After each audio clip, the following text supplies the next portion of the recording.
Hello guys, তোমরা সবাই কেমন আছো? আরে আমি এটা নয়, আমি হলাম এটা।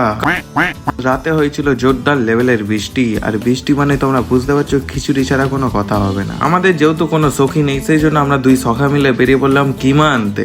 রাস্তায় বেরিয়ে দেখি না গোটা রাস্তা ফাঁকা, কারণ বছরের প্রথম বৃষ্টি বলে কথা। আর ওই দেখো আমাদের শ্মশান কালী মন্দির, যেটা 7 বছরও হয়ে গেল, তাও এখনো কমপ্লিট হলো না। যেহেতু আমাদের খিচুড়ি হবে, সেই জন্য একদম মাংসকে ঘুনকুচি করে কেটে নিতে হবে। আর ওই মেশিনটা কি হয় তোমরা একটু কমেন্টে বলো তো আমাকে। এবার যাব বাড়ি, কারণ যত তাড়াতাড়ি আমরা বাড়ি যাব তত তাড়াতাড়ি আমার মা খিচুড়ি বসিয়ে দেবে। তারপর ফারারিকে বার করে সোজা বেরিয়ে গেলাম আমতা, কারণ আমতায় দু একটা কাজ আছে। দেখো বছরের প্রথম বৃষ্টি, আর প্রথম বৃষ্টিতেই আমাদের খেলার মাঠকে কাঁদিয়ে দিয়েছে পুরো। তারপরে ঘরে এসে দেখি না আমার দাদা কিনেছে একটা সাদা ইঁদুর। আর আজ ওয়েদার খারাপের জন্য গোটা মার্কেটটাই পুরো ফাঁকা হয়ে গেছে। আর আমার এই ভিডিওটাতে তোমরা এতটা পরিমাণে ভালোবাসা দেবে আমি তো বুঝতেই পারিনি। আর এই ভিডিওতে কমেন্ট করেছেন আমান ভাই আমতা থেকে, এবং আমতা 10 নম্বর থেকে কমেন্ট করেছেন এই দিদি, এবং আমতা ভান্ডারগাছা থেকে কমেন্ট করেছেন রোহন ভাই, এবং আমতা চন্দ্রপুর থেকে কমেন্ট করেছেন সাইনা খাতুন। এছাড়াও ভাই তোমরা অনেক সবাই আমাকে কমেন্ট করেছো, যাদের নাম আমি এই ভিডিওতে নিতে পারিনি। অবশ্যই তোমরা এই ভিডিওতে কমেন্ট করো, আমি পরের ভিডিওতে চেষ্টা করব তোমাদের নামগুলোকেও নেওয়া। তো আজকের মতো একটা মুচকি হাসি দিয়ে